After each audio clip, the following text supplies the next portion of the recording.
ng panahon, dumating ang mga Hapon.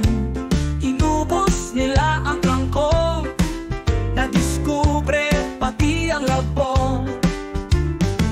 Ngunit sa tindi ng digmaan, ang tiyan nila ay kumalam, pati balak ay